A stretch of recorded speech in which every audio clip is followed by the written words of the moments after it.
Hello dear student, बहुत बहुत स्वागत अपने YouTube channel commerce with Sanjeev sir में। और ये अंतिम खाते की अगली वीडियो बहुत ही महत्वपूर्ण वीडियो है। पूरे अंतिम खाते को अगर सिस्टम से सीखना है तो बस सीरियल से देखते हुए आप चले जाइएगा। प्रत्येक वीडियो के अंत में जब एंड होने को आएगा तो अगली वीडियो का लिंक अपने आप इसी वीडियो में दिखने लगेगा। ओके, तो हम समझाते हैं कि अंतिम खाते तैयार करने का उद्देश्य व महत्व यानी क्यों वैल्यूएबल है। उद्देश्य का मतलब क्या होता है, जब हम किसी काम को कर रहे हैं तो उसके पीछे क्या उद्देश्य है, क्या हमारा मकसद है, यही हमारा उद्देश्य कहलाता है। जैसे ये वीडियो हम बना रहे हैं तो ये वीडियो आप देखिएगा, आपकी बुक में ये टॉपिक दिया ही नहीं होगा कि अंतिम खाते बनाने के उद्देश्य या महत्व क्या है, लेकिन हम इसको फिर भी बना रहे हैं। हम क्यों बना रहे हैं? क्योंकि किसी को अगर ज्ञान दिया जाए तो पूरा ज्ञान दिया जाए।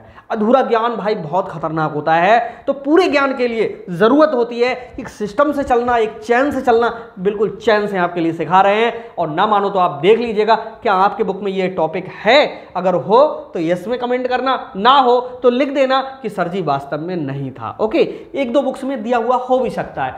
और यहां पर मैं बताऊं कि क्या इसका महत्व है, जो यहां पर समझाएंगे। जो महत्व का मतलब है अच्छाइयां, जो विशेष बातें होती हैं। और उद्देश्य का मतलब किसी भी काम को करने का क्या उद्देश्य। तो ये वीडियो मैं बना रहा हूं इसी उद्देश्य से बना रहा हूं कि आपके पास में एक ऐसा नॉलेज पहुंचे कि अगर आपके जो टीचर हैं, साथ में पढ़ने वाले हैं, जहां कहीं पर भी अगर साथ के बच्चे कोचिंग जाते हैं वो आपसे पूछें कि कहां भाई तैयारी कर रहे हैं, आप कह दो नहीं मैं उस चैनल को देख के कर रहा हूं, तो आपके पास नॉलेज किसी से कम नहीं होना चाहिए। ये मेरा उद्देश्य है, समझिए। और कितनी सरल हेडिंग है, एक चुटकी में याद हो जाएंगी। पहला है लाभ हानि ज्ञात करने हेतु। भैया पहला जो उद्देश्य हमने रखा है वो लाभ हानि का इसलिए रखा है क्योंकि इससे किससे, अंतिम खातों से हमें लाभ का और हानि का पहला पता चलता है। यानी पहली जानकारी हमें लाभ हानि की तो मिलती है, तो पहली जानकारी लाभ हानि ज्ञात करने हेतु।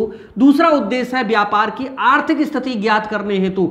ज्ञान करने नहीं भाई, ज्ञात करने हेतु। ज्ञात करने हेतु का मतलब है कि हमको ये पता चले कि हमारे बिजनेस की स्थिति कैसी है। ये पता चलता है आर्थिक चिट्ठे से। आर्थिक चिट्ठे का पिछले साल का जो बैलेंस था, अगर वो 2 लाख था तो इस बार 2 लाख से कितना ऊपर है, कितना नीचे है। नीचे है, लॉस में गए। अरे यार संपत्तियां घट गई तुम्हारी और दायित्व भी घट गए, पूंजी भी घट गई, तो इसका मतलब है नीचे गए। और अगर बढ़ के आ रहा है इसका मतलब है उतने ही आगे गए। तो किसकी, व्यापार की आर्थिक स्थिति ज्ञात करने के लिए, लाभ हानि ज्ञात करने के लिए और व्यापार की आर्थिक स्थिति ज्ञात करने के लिए। कितना सरल है, 2 हेडिंगें याद हो गई होंगी।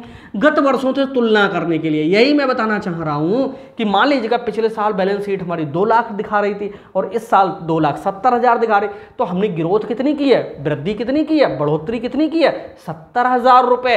तो ये इससे क्या हो जाएगी, कंपेयर हो जाएगी, तुलना हो जाएगी। अगला है क्रय विक्रय की धनराशि ज्ञात करने के लिए। अब क्रय विक्रय की धनराशि हमारे कहाँ आती है, व्यापार खाते में। जब अंतिम खाते तैयार करते हैं तो व्यापार खाते में वर्ष में कितना क्रय किया ये भी लिखा जाता है और कितना हमने विक्रय कर दिया ये भी लिखा जाता है। तो वहां पर हम दोनों चीजों का यूज करते हैं, तो यहाँ से हमें पता चलता है कि कितना विक्रय हुआ और कितना क्रय हुआ। ओके, अगला है पूंजी की स्थिति जानने हेतु। पूंजी की स्थिति का मतलब है कि जो पूंजी है, व्यापार में लगा हुआ धन हमारा पूंजी कहलाता है। अब तुम सोचोगे दायित्व साइड में पूंजी होती है, पूंजी के नीचे जो दायित्व और हो जाते हैं जिनको हमें पेमेंट करना होता है वो और दिए हुए होते हैं। तो पता चलता है कि पूंजी हमारी बढ़ी या घटी।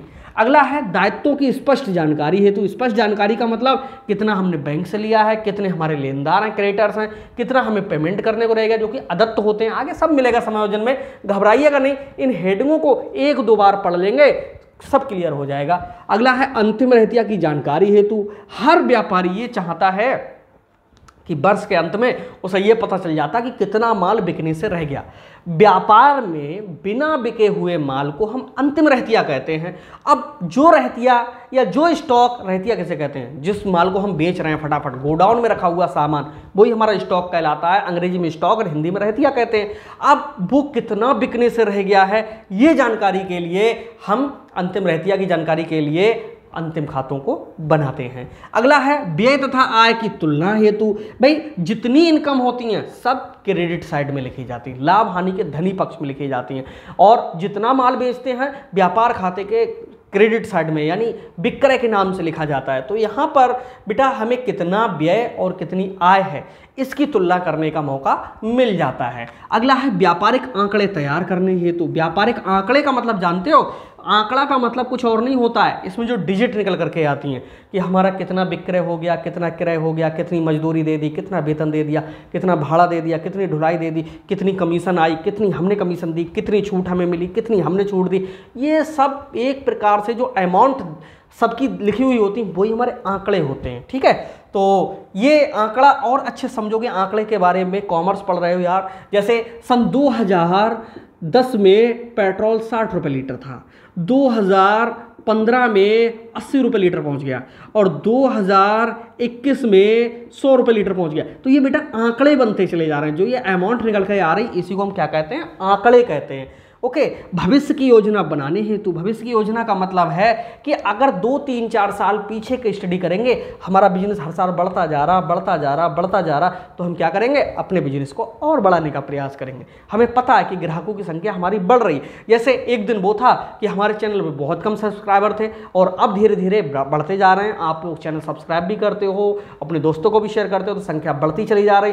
इससे पहले आपने हो सकता है हमारे चैनल पर ना आए हो, आज नई पहली बार देख रहे हो, तो कहने का मतलब आपकी भी संख्या हमारे चैनल पे बढ़ गई। तो ये भविष्य की योजना होती। पता चले हमारी संख्या घटने लगे तो जाहिर सी बात है कि हमारी हिम्मत ही नहीं पड़ेगी आगे। और पता चले कि नहीं, आप लोग खूब वीडियो को लाइक कर रहे हो, हमारा पढ़ाया हुआ खूब समझ में आ रहा, आपके लिए लग रहा कि हाँ यहाँ से हमें नॉलेज मिल रहा है, तो इससे क्या होगा, हमारी ग्रोथ होगी और हम भविष्य की क्या बनाएंगे, योजना। यानी आज तो हम 4 वीडियो बना रहे हैं, तो अगर कल को पता चलेगा तो हम 8 बनाना शुरू कर देंगे, 9 व 10 बनाना शुरू कर देंगे, क्योंकि ये मोटिवेशन मिलता है। तो कैसा लगा ये उद्देश्य और महत्व, बहुत इंपॉर्टेंट है। एक बार सारी हेडिंग्स को मैं फिर से बता दूं। लाभ हानि को ज्ञात करने के लिए पहला उद्देश्य है। दूसरा, व्यापार की आर्थिक स्थिति ज्ञात करने के लिए। अगला है गत वर्षों से कंपेयर करने के लिए, तुलना करने के लिए। क्रय विक्रय की धनराशि को ज्ञात करने हेतु।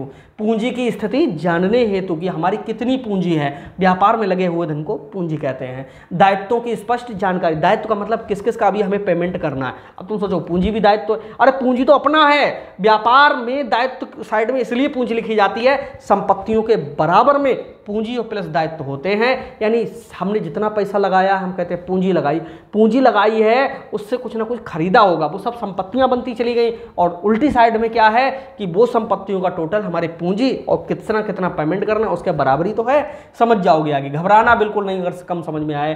अंतिम रहतिया की जानकारी हेतु, ओके, व्यय तथा आय की तुलना करने हेतु, व्यापारिक आंकड़े तैयार करने हेतु, भविष्य की योजना बनाने हेतु। और अगली वीडियो में विशेषताएं और देख लीजिएगा। तुरंत हम चलते हैं न्यूमेरिकल की ओर, ठीक है। और अगली जो हमारी वीडियो बन के आएगी वो होगी अंतिम खाते की विशेषताएं। देखना ना भूलना, स्क्रीन पे आ रहा होगा। तो मिलते हैं नेक्स्ट वीडियो में, तब तक के लिए बाय बाय।